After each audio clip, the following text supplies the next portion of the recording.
Michael Jackson's daddy issues ruined his life. And once you understand what happened allegedly behind closed doors, a lot of his life starts to make more sense. Because when you really zoom out, this isn't just a story about fame. It's about trauma. It's about fear. It's about what happens when a child becomes world famous before emotionally becoming whole. And honestly, in my opinion, that's why this story is so sad. A new Michael Jackson movie came out, which is amazing, by the way, go check it out, is bringing back conversations about the intense mental and physical abuse Michael allegedly experienced at the hands of his father, Joe Jackson, and how that trauma may have impacted his entire life. In this video, we're gonna break down the abuse that Michael Jackson experienced, how it affected his life, and then I'm gonna give 2 powerful mental health lessons we can learn from this to improve our life. Before we do, hey guys, I'm Victor Dream and I'm a dating and life coach. And on this channel, we take powerful, messy, emotional stories like this and turn them into lessons that can help us grow, heal, and level up. Let's get into it. According to interviews, documentaries, and public reports over the years, Michael Jackson himself described growing up in an environment filled with fear, criticism, perfectionism, and alleged abuse. His father would allegedly beat him, verbally insult him, mock his appearance, and create an environment where mistakes were not tolerated. And hold on, because this wasn't just strict parenting. This was, if you mess up, you don't deserve love parenting. And that kind of environment is messed up and can emotionally destroy a child. Because in my opinion, when a child grows up terrified of making mistakes, they don't just become successful, they become performers. Performers for love, performers for approval, performers for safety, and that's not fair. And honestly, sometimes the people who create successful children are the same people who emotionally damage them. Like my mother, I was a child of abuse just like Michael.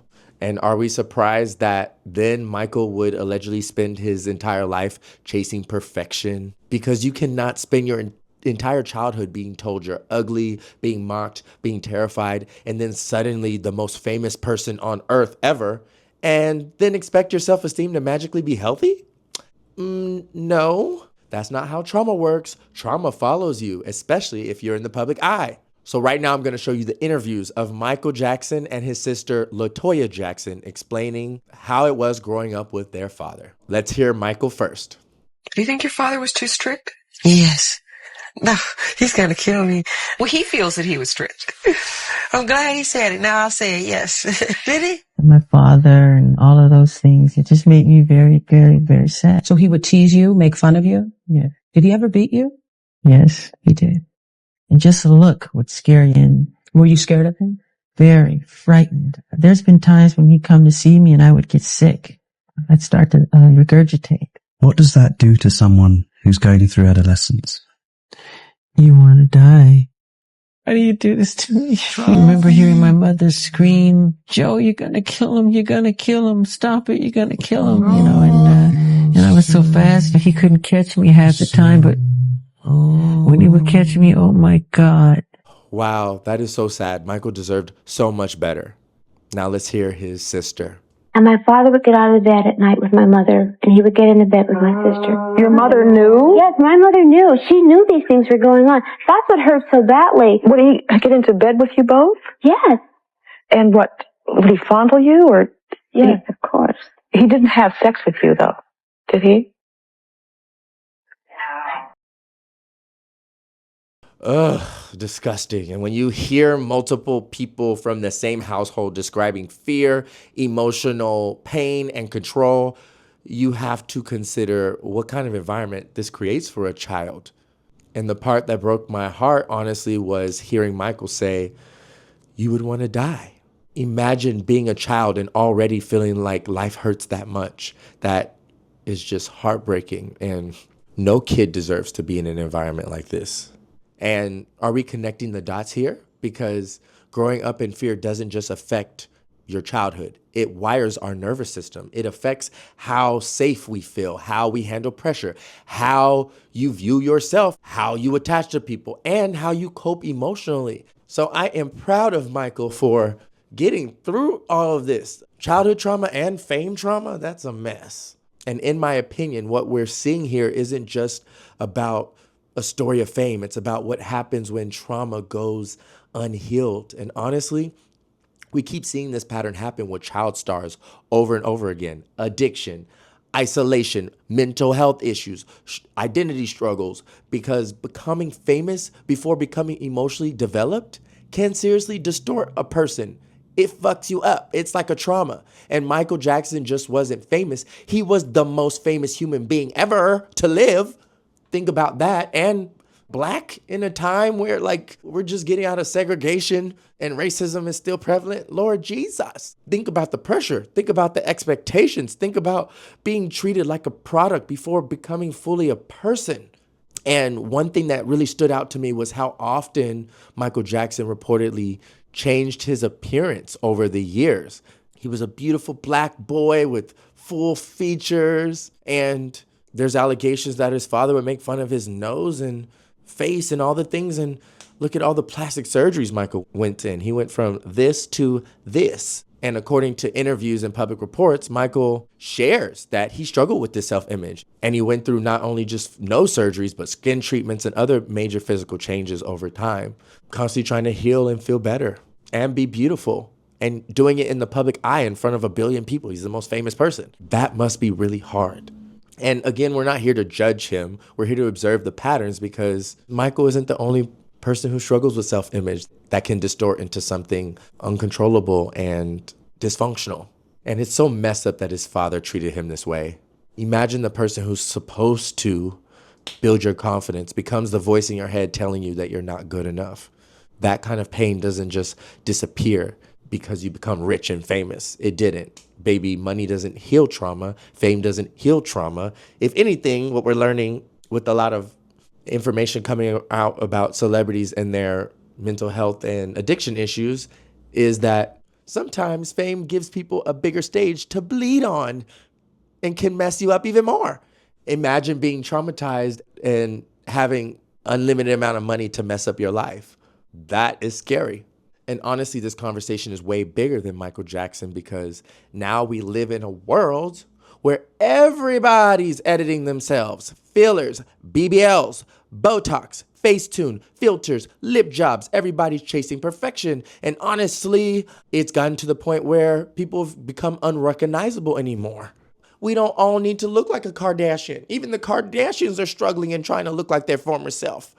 This is a really messed up, twisted world right now.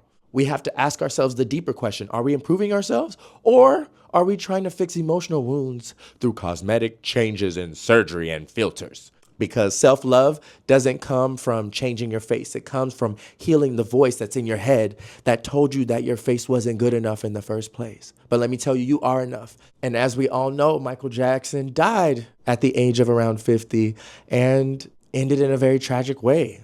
According to official reports, Michael Jackson died from acute propofol intoxication, and now there are theories and allegations that he may have been intentionally harmed by the doctor and other parties that he was fighting and going against in the music industry, which is my belief, but it's just my opinion.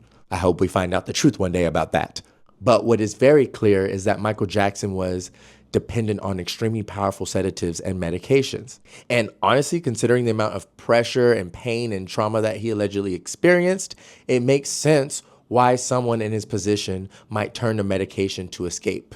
And not only was he escaping emotional pain, he also had physical pain. Michael suffered severe burns during a Pepsi commercial accident where his whole head was set on fire. And in the new Michael Jackson movie talks about how this is the start of, him taking prescription medications allegedly that set him to his demise later on. And in my opinion, sometimes addiction isn't really just about drugs. Sometimes it's about escape from pain, escape from pressure, escape from anxiety, escape from loneliness, escape from the child inside you that never felt truly safe or seen or loved. So what can we learn from Michael Jackson's story? Lesson number 1, heal your trauma now, or it will get worse. If you don't heal what happened to you growing up, it doesn't just disappear. It shows up in your relationships, in your self-worth, in your anxiety, in your coping habits, in your dating life, in your boundaries, in your emotional triggers and mental health. And if you don't heal your trauma, you can spend your whole entire life trying to earn love that should have been given freely, trying to keep it all together. And I'm not just saying this just from theory. I had to do this work myself from programs like ACA, which is a support group that stands for Adult Children of Alcoholics and Dysfunctional Families. If you have a dysfunctional family, this group can help you unpack and heal things that are affecting you in your adult life that happened from your childhood. You can search it online and find meetings in your area. And honestly, a lot of people are walking around right now not realizing they're reacting from childhood wounds and they think this is just my personality or this is just what it is. But no, baby, this is survival mode and we can get out of it if we heal and get help.